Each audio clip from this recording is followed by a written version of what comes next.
রহমান সাহেব একা কথা বলতে বলতে চললেন তার অফিসের দিকে। তার বাড়ি থেকে অফিসে যেতে মাঝ রাস্তায় একটা বড় শ্মশান আর তার কিছুটা সামনে হিন্দুদের একটা পুরনো পোড়া মন্দির পড়ে। তারও বেশ কিছুটা সামনে একটা পুরনো কবরস্থান আর তার পাশেই একটা মসজিদ আছে। রহমান সাহেব কবরস্থান দেখে ভয় পান না, কিন্তু প্রতিবারই যখনই তিনি ওই শ্মশানের কাছ দিয়ে যান ততবারই তার শরীরে যেন কাঁটা দিয়ে ওঠে। কারণ ছোট থেকেই তো শ্মশান নিয়ে অনেক গল্প শুনেছেন তিনি। আর এই শ্মশানটা যেন একটু বেশি ভয়ঙ্কর লাগে। মনে হয় যেন কোনো মায়া ওই শ্মশান থেকে তাকে ডাকে। যাই হোক, দিনের বেলা এটা কোনো ব্যাপার না, কিন্তু তার চিন্তা যে ফিরতে রাত হলে কি হবে। কারণ এর পরের রাস্তাটুকু সবটাই শুধু হাঁটার পথ, সেখানে আর গাড়ি যাবে না। তিনি গাড়ি থেকে নেমে দেখলেন খুব জোরে বৃষ্টি হচ্ছে।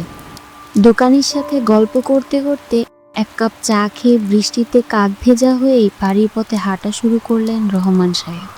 খুব ঝোড়ো বৃষ্টি আর বাতাসে রাস্তার ধারের গাছগুলো এমনভাবে দুম খাচ্ছে, মনে হয় এখনই গাছগুলো সব একসাথে ভেঙে পড়বে। পুরো রাস্তায় তিনি একা একাই হেঁটে চলেছেন। একটা কুকুরেরও দেখা নেই। থাকবেই বা কীভাবে? বিনা কারণে তো আর বৃষ্টিতে ভিজতে আসবে না ওরা। হঠাৎই খুব জোরে একটা বাজ পড়ার শব্দে রহমান সাহেব ভয় পেয়ে চোখ বন্ধ করে বসে পড়লেন। রহমান সাহেব একজন সরকারি কর্মকর্তা। একটি ব্যাংকে চাকরি করেন তিনি। তিনি থাকেন একটি গ্রামে। তার অফিস অবশ্য গ্রাম থেকে কিছুটা দূরে। তবে প্রতিদিনই বাড়ি থেকে আসা যাওয়া করেই চাকরি করেন রহমান সাহেব।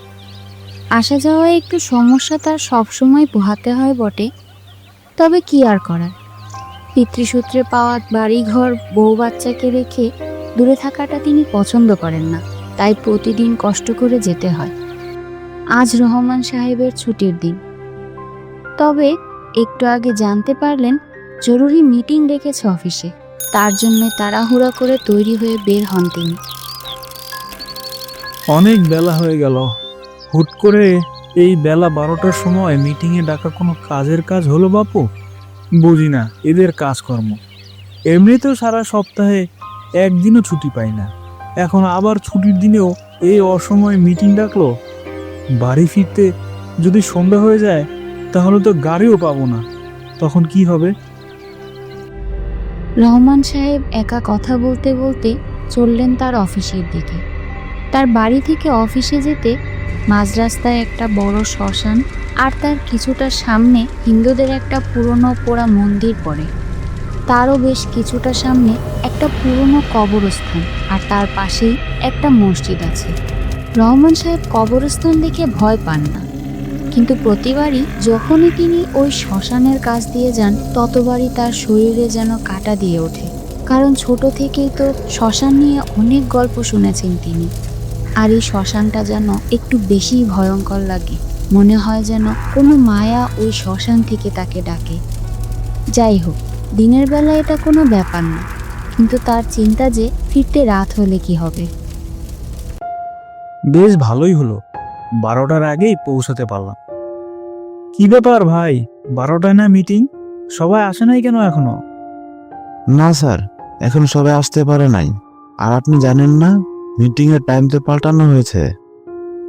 সময় পাল্টানো হয়েছে মানে? 12টায় তো মিটিং হওয়ার কথা ছিল। হ্যাঁ, 12টার কথা ছিল, তবে এখন নতুন সময় দিয়েছে। দুপুর 2টায় মিটিং এর সময় দিয়েছে। দেখো কাণ্ড, এটা কোনো কাজ হলো? এই মানুষগুলোর আসলেই কোনো সময় জ্ঞান নেই। কি আর করার, এসেই যখন পড়েছি তাহলে বসেই থাকি। রহমান সাহেব বেশ অনেকটাই বিরক্ত হলেন তার সহকর্মীদের প্রতি। কারণ তারা হুটহাট এভাবে মিটিংয়ের সময় পরিবর্তন করেন যে শেষে বিপদে তাকেই পড়তে হয়। অন্যদের কি, তারা তো একটা গাড়িতে উঠবে আর তাদের বাড়ি গিয়ে পৌঁছাবে, কিন্তু রহমান সাহেবের তো অনেকটা পথ হাঁটতে হবে। তার তো যাত্রাপথে এত গাড়ি নেই। অনেকটা সময় অপেক্ষার পর দুপুর 2টায় মিটিং শুরু হলো, আর সেই মিটিং শেষ হতে সন্ধ্যার পর হয়ে গেল। যেই ভয় পেয়েছিলাম সেই কাজই হলো, মিটিং শেষ হতে সন্ধ্যা হয়ে গেল। এখন আমি বাড়ি যাব কি করে? যাই, তাড়াতাড়ি বের হই এখান থেকে, দেখি যদি একটা গাড়িও ধরতে পারি। রহমান সাহেব যখনই অফিস থেকে বের হতে যাবেন তখনই পেছন থেকে অফিস পিয়ন তাকে ডাকলেন। স্যার, ওহো, আবার পিছনে কে ডাকলো? ও তুমি? হ্যাঁ বলো। বড় সাহেব আপনাকে ডাকলো। তিনি একটু বিরক্তই হলেন পিয়নের কথায়। এমনিতেও দেরি হয়ে গেছে, তার উপর এখন আবার বড় সাহেবের ডাক। কিন্তু তিনি পিয়নকে বুঝতে না দিয়ে মুখে হাসি রেখে বলল, আচ্ছা তুমি যাও, আমি আসছি। ঠিক আছে স্যার। ধুরু বাপু, আর ভালো লাগে না এসব। আজ মনে হয় আমার আর বাড়ি ফেরা হবেই না। যাই দেখি এখন আবার কিসের তলব পড়লো। স্যার, আসবো? হ্যাঁ আসুন, আপনার সাথে কিছু জরুরি কথা ছিল আপনার কাজের ব্যাপারে। ও আচ্ছা স্যার।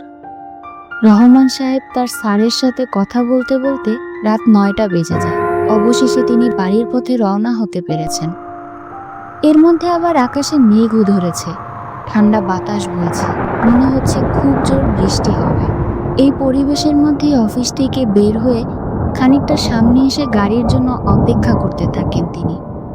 কিন্তু সেখানে একটাও গাড়ি আসছিল না।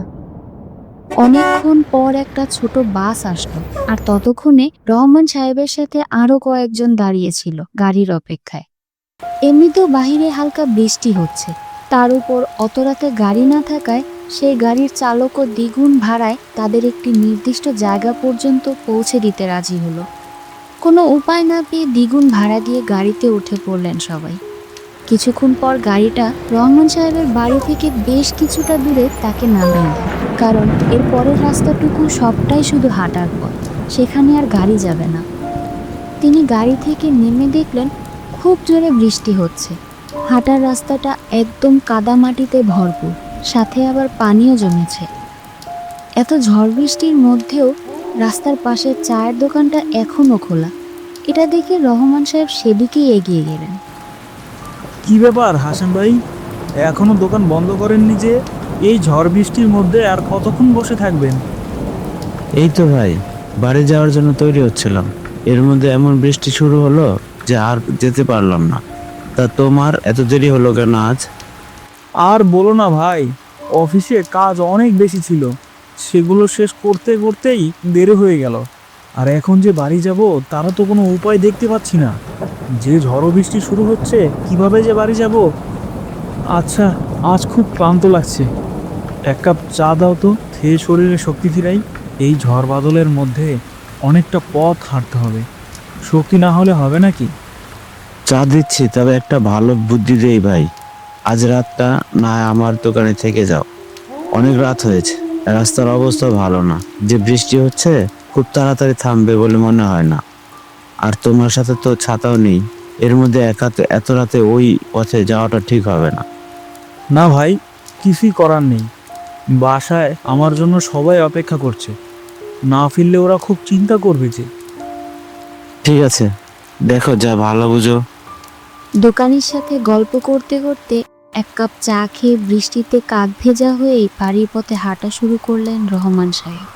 খুব ঝোড়ো বৃষ্টি আর বাতাসে রাস্তার ধারের গাছগুলো এমনভাবে দুম খাচ্ছে, মনে হয় এখনই গাছগুলো সব একসাথে ভেঙে পড়বে। পুরো রাস্তায় তিনি একা একাই হেঁটে চলেছেন। একটা কুকুরেরও দেখা নেই, থাকবেই বা কিভাবে? বিনা কারণে তো আর বৃষ্টিতে ভিজতে আসবে না ওরা। হঠাৎই খুব জোরে একটা বাজ পড়ার শব্দে রহমান সাহেব ভয় পেয়ে চোখ বন্ধ করে বসে পড়লেন।